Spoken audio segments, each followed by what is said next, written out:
Hey folks, so you are about to learn the heavy, light, medium way to run full body. In my view, it's the best way to run full body if you care about strength and size without grinding your joints into dust. You're going to leave today with a simple plan you can use this week, a clear progression model, and also I want to let you guys into the high frequency and high volume variant that I personally used way back in 2007. It was actually the very first bodybuilding routine I ever ran. I was about 8 years into my lifting, and for the very first time back then, it made me look like a bodybuilder. I know that's a very YouTube thing to say, but honestly, what I'm about to say to you today is actually what got me jacked for the very first time. So I'm going to provide for you a framework that will keep you growing month after month without a lot of the chaos and the incongruence that you might see with other routines. Heavy, light, medium, full body was the first bodybuilding system that I truly committed to. From 2007 to 2010, I developed the ideas that later on became my Wizard ebook while I was still known as a strong powerlifter on the national scene. Due to a severe hamstring tear in 2006, I had to switch gears to bodybuilding, and that period turned me from a strong guy who lifted into someone who finally looked like a bodybuilder. It was honestly amazing for me. I had no interest in physique prior to that, but this transition that I went through from 2006 to 2010 and developing my own ideas around what was effective full body training just exploded my growth, and it really made me look like a bodybuilder for the first time. And it was all due to my own implementation of the heavy, light, medium system. And this was way before all the studies and whatever else. This was just me, my own experimentation in my home gym. So stay till the end, because I will give you that controversial implementation of the heavy, light, medium system from 2007. Like, it's not going to be approved by the current gamut of evidence-based grifters, but it worked in reality. And I'm just sharing what I actually did to get jacked. Here is why heavy, light, medium works so well. Most lifters live in a constant cycle of routine change. 1 month is high reps, the next month is low reps. One phase is longer rest, the next is shorter rest and pump work. They just swing from higher volume campaigns to low volume failure campaigns and declare that the new thing is the new way, because they hear so much on social media as this is the way, and it's all polar extremes, because that's how you get people's attention on social media. The truth is that all things work within reason. Heavy exposure builds force skill and tendon tolerance. Moderate loads in the 8 to 12 range with control build most of the tissue. Lighter, high rep work with short rest periods builds capillarization, work capacity, and gives your joints a break while still growing you. So this is the thing about heavy, light, medium. If you have any issues with chronic routine change, or if you feel like you need a difference of stimulus, heavy, light, medium solves that problem, because it gives you everything within the same week and without trying to cram them into one session. It keeps the brain engaged because the stimulus changes day by day, and it also keeps the body responding because the stress is distributed intelligently. Each day helps the next, and it goes around in this cycle. It's awesome. It works really well. It's great for people whose brain wanders and gets bored with training, because it gives you everything. That means you're going to rotate modalities across the week to remain fresh both mentally and physically, while each day helps each other like a symphony of gains, all coming together to build a masterpiece of mass. See what I did there? Heavy day focuses on peak force with low to moderate reps and adequate rest. Medium day focuses on the classic hypertrophy range in the 8 to 12 range with controlled eccentrics and a bias to lengthen positions if that is appropriate. Light day focuses on metabolic work, higher reps, shorter rest periods, and exercises that let you squeeze the target muscle without beating up your joints. The squeeze is something which is neglected recently, but again, that was something I did way back then. It was something I emphasized. Pretty much all the exercises on the light day were squeeze focused, and I think that gives you something. Why ignore it? None of you have the genetics to ignore large portions of what you should be doing, so why not dedicate a day to doing that? So same body across the week, different quality each day. The result is more first set quality across the week and far less junk fatigue. So I want to start by talking about the heavy day. The heavy day is identified by big compound patterns. So think squat pattern, hip hinge, a press pattern you can own, a pull pattern that you stabilize. Reps will live in that 4 to 6 range for the compounds and a little bit higher for isolations. You don't want to do that for your bicep and tricep work, for example. 1 to 3 sets per top lift is enough. Rest enough to repeat the quality. Okay, make sure the reps are good and strong and you feel strong going into the days. The goal on this day is to be strong. Okay, lift strong. Think of this as almost like a HIT day in a sense. The gains from the heavy day are neural drive, tendon and connective tissue tolerance, and confidence under meaningful loads. And of course, muscle gains. The local metabolites are low, which means the joints and nervous system get a very specific high quality dose. So for example, if you were to focus on quads, I would be looking at exercises like the back squat, safety bar squat, Smith machine squat, hack squat, pendulum squat, or a belt squat. Choose the tool that lets you keep your brace and your depth consistent. In terms of intensity markers, I personally allow a range on this day. It really depends on your overall volume across the week. So you could go from anywhere between 2 reps in reserve to true failure, but it's dependent on your overall volume across the week. And that is true across all the day, so I won't keep covering that. We don't need to worship a fixed number of intensity. We just need to make sure we are getting quality work in and it's balanced across the week so we can recover. As always, when volume is higher, intensity will need to come down, and this is true across the entire week, and it's true the other way around as well. So now let's move to talking about the light day. So the light day is the opposite of the heavy day in feel, and it's just as valuable. If the heavy day is, say, Dorian Yates in spirit, think of the light day as Flex Wheeler. It's almost like the opposite. It's a nemesis. You use lighter loads, higher rep ranges, and shorter rest periods, and exercise selections that let you find the muscle and keep tension where you want it. So think on this day, cables, dumbbells, simple machines, and bodyweight variations work very well. The gains show up as joint therapy, blood flow, and a surprising amount of hypertrophy if you take the work seriously. Many lifters notice that a light day after a heavy day improves recovery.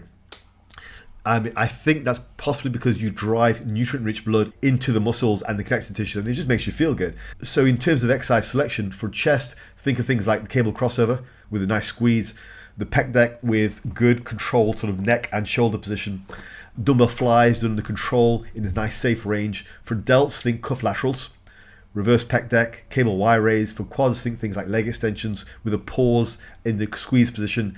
And you're going to leave these sessions feeling better than when you arrived. And that's the point. So if you're feeling beat up from the heavy day, don't skip the light day. It'll actually help you. Now let's discuss the medium day.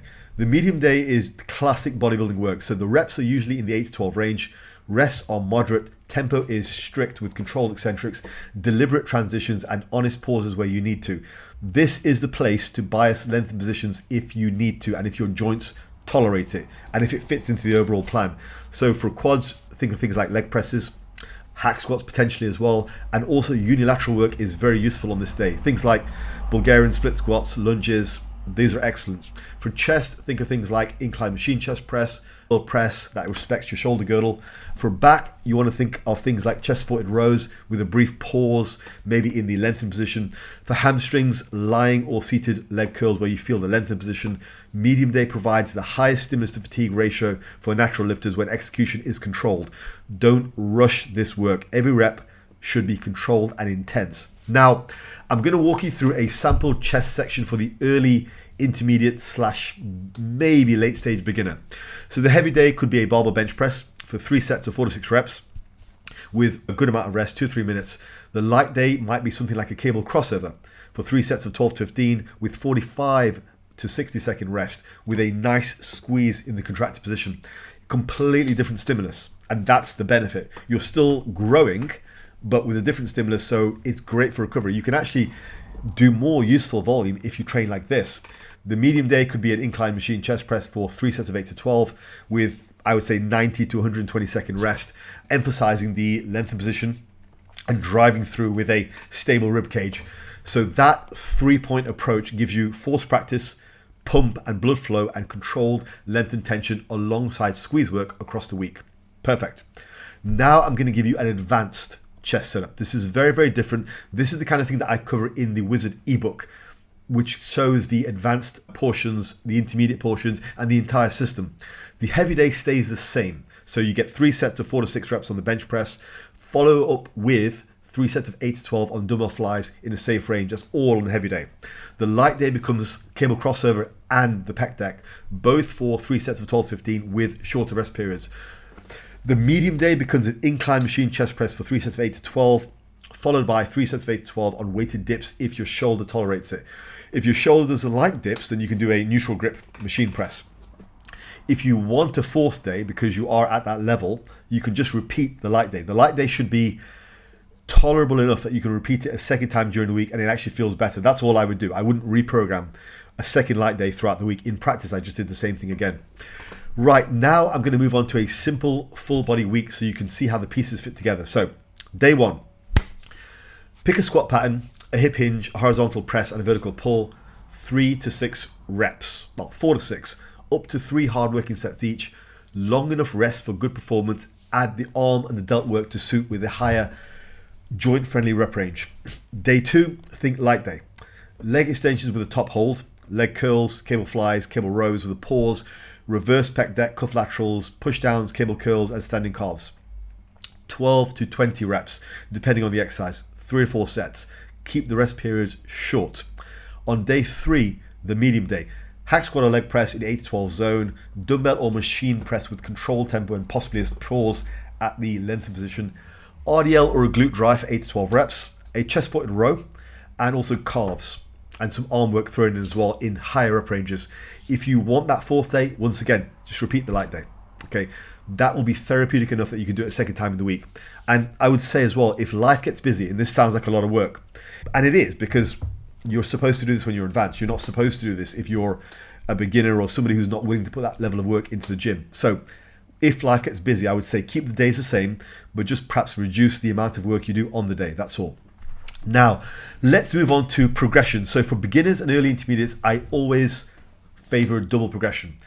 Add reps before you add load. When the top of the rep range is clean across all the sets, move the load and return to the bottom of the rep range and just keep adding weight in that sense. It's perfectly acceptable to do that. Now, for late intermediates and advanced lifters, I think things change. I think things have to change and progression has to slow down. So form, feel, mind-muscle connection all need to be stable before the load moves. So a simple way to approach this is actually just to move loads once a month. That's what I get a lot of guys to do these days, and it works out really well because it takes the pressure off the poundage progression and it gives them a system. You know, as a coach, you want to be able to speak to people and tell them, look, this is how to do things. But as a teacher, I know that you have to model the correct way to do things. And what I say is, if you just add load once a month, and then later on when people get more experience with the system, they can kind of make up their mind and add weight more appropriately when they want to. But in the beginning, just telling people to add weight once a month actually is quite a nice checkpoint, and it just allows them to take that pressure off the poundage progression and put the pressure on the performance, which is where it should be for bodybuilding.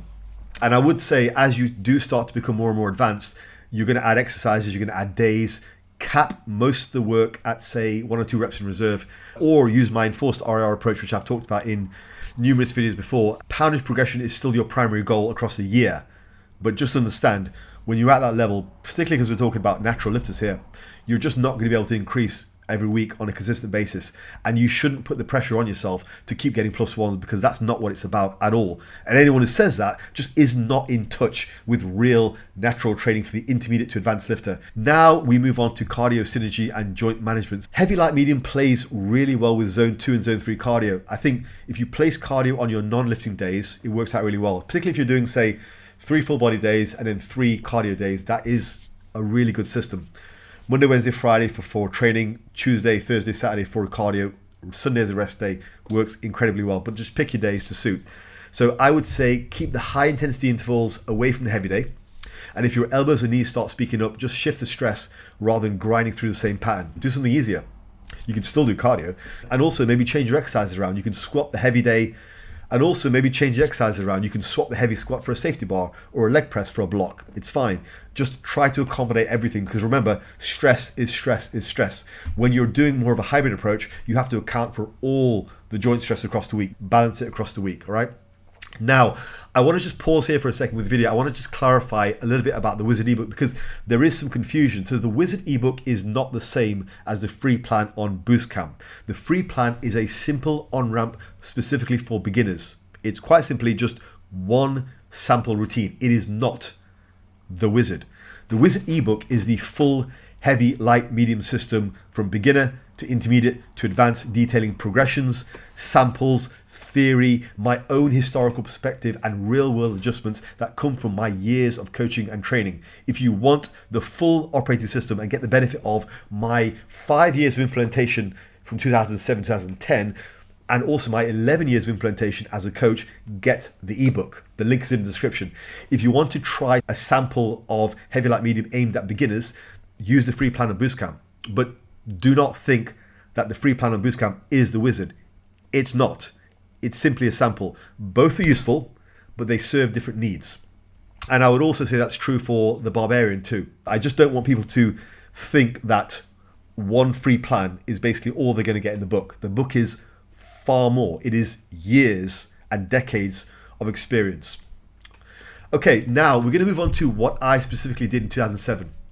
The truth and why it worked. So when I first released the Wizard in 2021, that was also my first year on YouTube, and I talked about rest periods for advanced bodybuilding. That topic, the shorter rest periods, upset quite a lot of people because the loudest voices at the time were attached to a very narrow reading of the evidence on rest and volume. I was calling out that narrow reading from the start. The rest of the online crowd is now starting to finally catch on. I called it out because I could sense BS, because my own experience filtered out the evidence-based PhDs because they were lacking, in my opinion, back then and still to this day.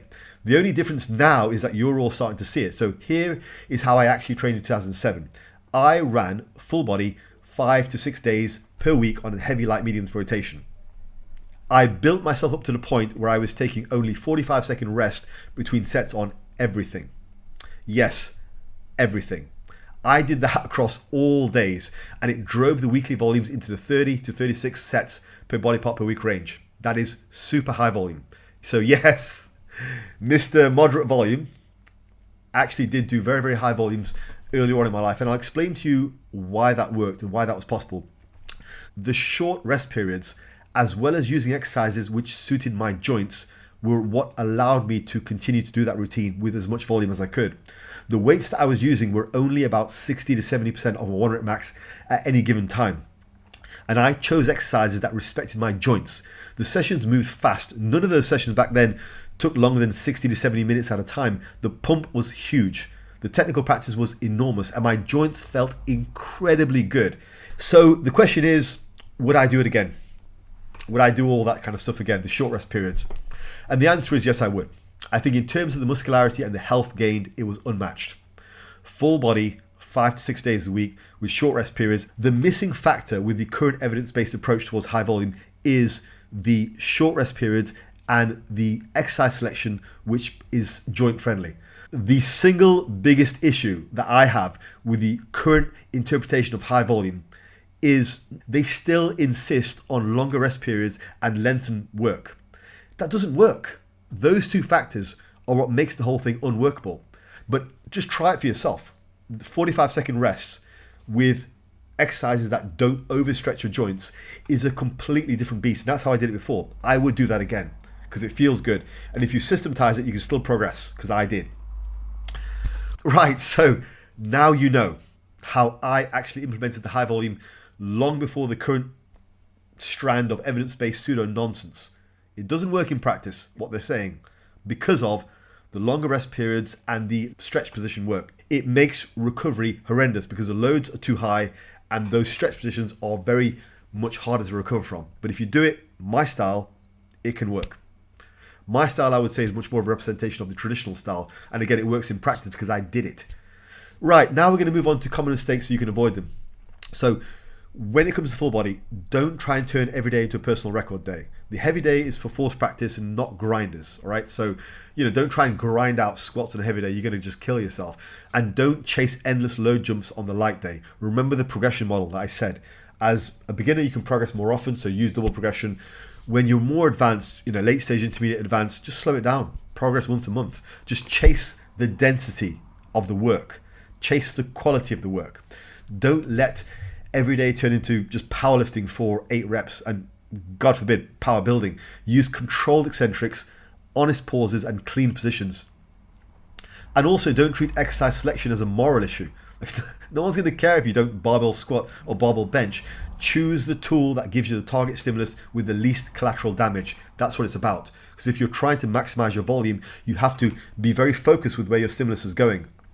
I mean, if all that sounds good but a bit confusing, and if you want me to help you build this around your equipment and walk you through it, the coaching links are in the description. Okay. I do keep a fairly tight roster and I respond very fast. The problem now is spaces are getting tight, so there's only a couple left. So if you do want coaching, by all means apply. I'll have a look at it. And if you're coachable, we can work together.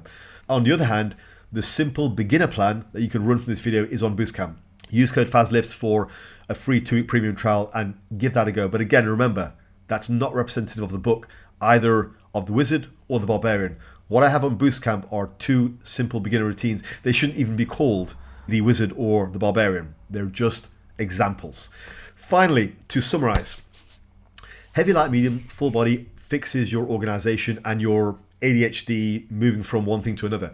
The heavy day gives you high force and tendon tolerance. The medium day is the most classic, reliable hypertrophy work, and the light day gives you blood flow, practice, and recovery with plenty of hypertrophy. With this approach, you can finally stop thinking, what if? Because you're getting everything in 1 week. It's great. By alternating the days, that is how you benefit from all the days at once within the same week, and they all help each other, which is fantastic. Right, guys, so if you are ready to step off the hamster wheel of science-based marketing and get back to results, run this plan. Remember, like this, if you see the Wizard ebook and you disagree with parts of it, if you disagree with parts of this video, remember I did this successfully before you guys had even heard of who Brad Schoenfeld was. None of this is influenced by the evidence-based nonsense at all. You guys are starting to wake up to the fact that those guys are just grifters. This is real. If you like this, if you like what I do, watch the next video I titled, I stopped following science-based workouts and I made crazy gains. Take a look at that.